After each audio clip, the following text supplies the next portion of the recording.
Bismillahirrahmanirrahim. Assalamualaikum warahmatullahi wabarakatuh. Perkenalkan, saya Jayus SSM-Ikom. Saya adalah salah seorang dosen pada program studi Ilmu Komunikasi Fakultas Ilmu Komunikasi Universitas Muhammadiyah Riau. Saya akan menjelaskan salah satu mata kuliah yang saya ampu, yaitu mata kuliah Komunikasi, Bisnis, dan Pemasaran. Mata kuliah ini disajikan pada semester genap, yaitu pada semester 4. Adapun bobot mata kuliah ini adalah 3 SKS. Berikut deskripsi mata kuliah Komunikasi, Bisnis, dan Pemasaran. Mata kuliah ini memberikan pengetahuan tentang dasar-dasar komunikasi bisnis dan pemasaran, komunikasi antar budaya dan lintas budaya, penyampaian komunikasi bisnis menggunakan media, penyampaian informasi secara verbal dan nonverbal dalam kegiatan bisnis, juga aspek penyampaian pesan bisnis, pemasaran, serta perkembangan faktual tentang komunikasi bisnis dan pemasaran. Berikut saya sampaikan capaian pembelajaran mata kuliah ini, yaitu 1. Mahasiswa mampu memahami ruang lingkup dan bentuk komunikasi bisnis. 2. Mahasiswa mampu memahami konsep komunikasi antar dan lintas budaya serta perbedaan budaya. 3.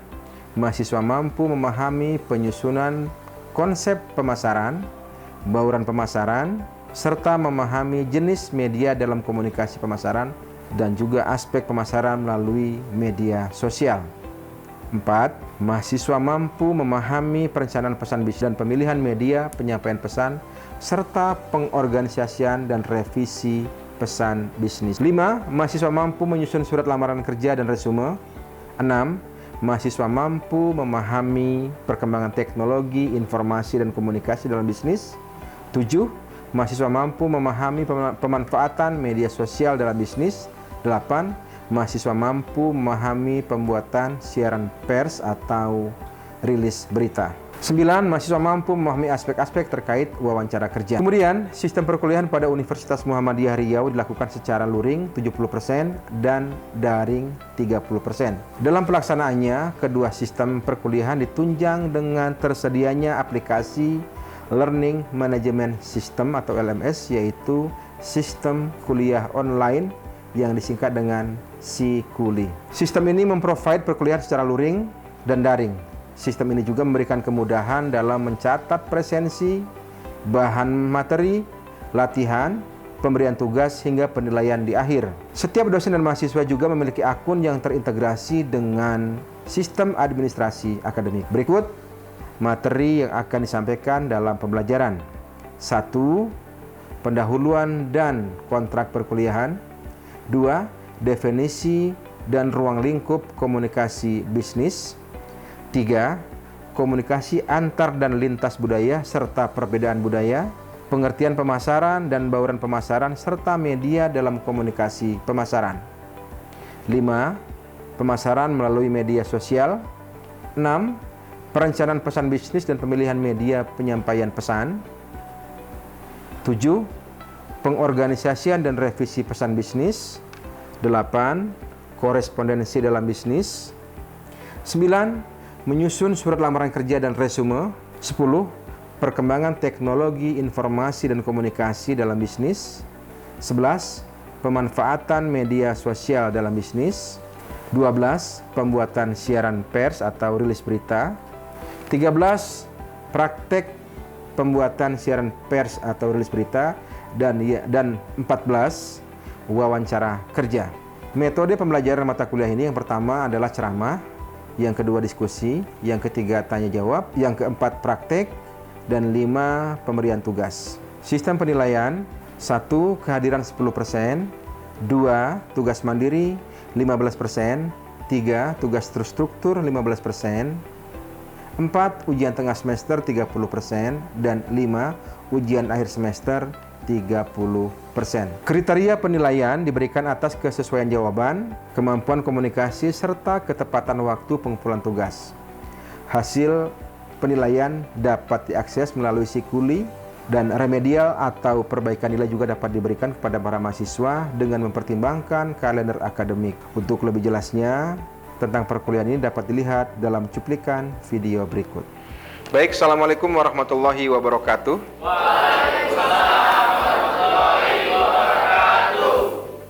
Salam sejahtera untuk kita semua. Apa kabar? Alhamdulillah baik. Berjumpa dengan saya pada pertemuan kali ini. Pada pertemuan kali ini kita akan menyampaikan atau diskusi materi tentang membuat siaran pers atau pers release. Sebelum kita mulai, marilah kita berdoa dengan melafalkan basmalah. Bismillahirrahmanirrahim. Yang beragama non-Islam silahkan menyesuaikan. Baik, langsung kita bahas tentang definisi siaran pers. Ada yang pernah membuat siaran pers? Oke, silakan Anda. Di mana Anda buat? Di instansi tempat saya bekerja, Pak. Oke, apa yang Anda buat? Kegiatan yang dilakukan instansi. Maksudnya Anda membuat naskah Ya, sebuah kegiatan? Iya, Pak. Oke. Untuk memberitakan adanya acara webinar yang dilakukan oleh instansi tempat saya bekerja, Pak. Oke. Ada lagi yang lain? Ada yang pernah membuat siaran pers? Oke, baik. Kita langsung jelaskan saja, kita diskusikan apa definisi siaran pers. Siaran pers atau pers release adalah sebuah informasi dalam bentuk berita atau naskah berita yang dibuat oleh instansi sebuah perusahaan atau panitia sebuah event tentang pelaksanaan kegiatan itu. Dibuat dalam bentuk berita dengan menggunakan pola piramida terbalik, atau dibuat sebagaimana wartawan membuat berita, begitu ya. Kemudian dia apakah akan berita ini yang dibuat oleh humas sebuah perusahaan atau panitia sebuah event itu akan pasti naik? Belum tentu. Dia akan naik apabila memenuhi standar atau layak muat cara menulisnya, seperti halnya wartawan menulis berita ya. Wartawan menulis berita, begitu kira-kira.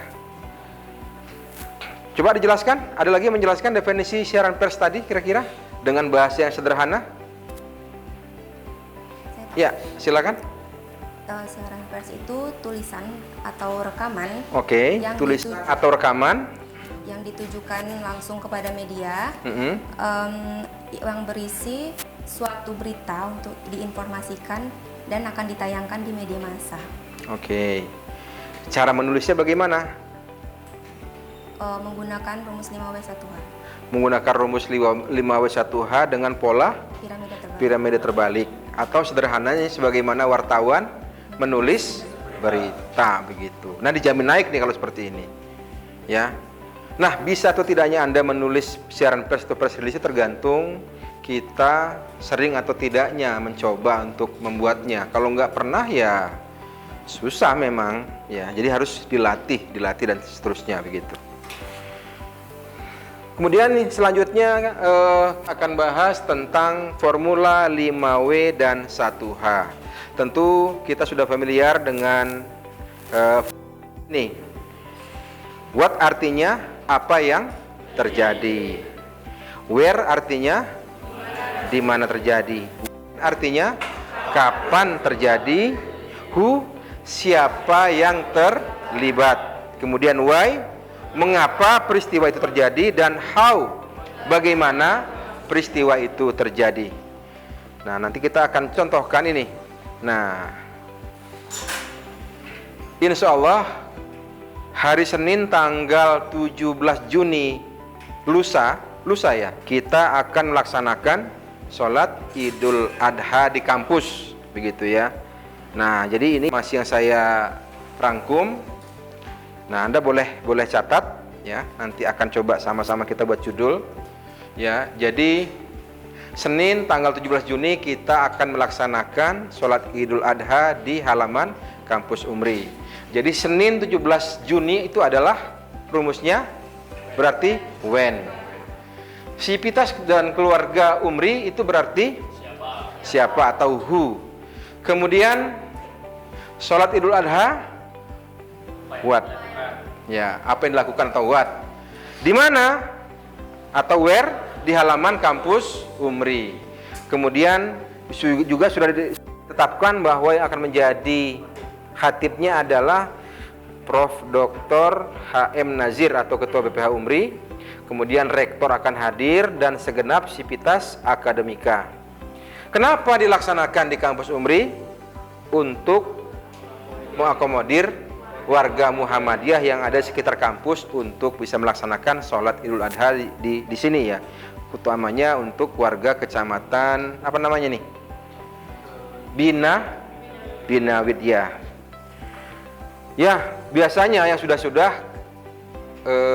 yang akan sholat itu tumpah begitu ya, ramai begitu ya, meriah begitu ya. Apalagi ini melibatkan dosen, pegawai dan keluarga segenap sivitas akademika ditambah dengan penduduk yang ada di sekitar kampus kita begitu.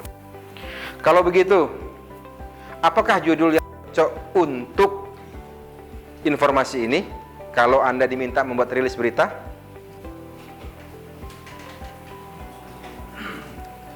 ya silakan.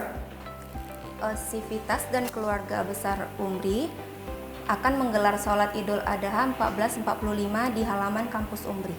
Oke, sivitas dan keluarga besar kampus UMRI akan selenggarakan sholat Idul Adha di halaman kampus. Tapi kayaknya kepanjangan deh. Coba kita ringkas.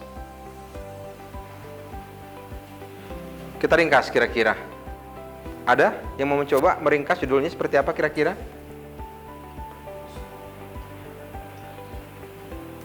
UMRI gelar sholat Idul Adha gitu ya. Atau UMRI pusatkan sholat Idul Adha di halaman kampus begitu. Kalau dulu ketika ada perbedaan antara Muhammadiyah dan yang lain dengan pemerintah, maka judul yang bagian bawah, yang how, yang why, ini bisa dipakai. Untuk mengakomodir warga Muhammadiyah, UMRI gelar sholat Idul Adha. Tapi kalau sekarang kan banyak ya, banyak bersamaan kita, jadi nggak ada masalah begitu. Oke, sampai di sini ada pertanyaan? Bagaimana membuat siaran pers?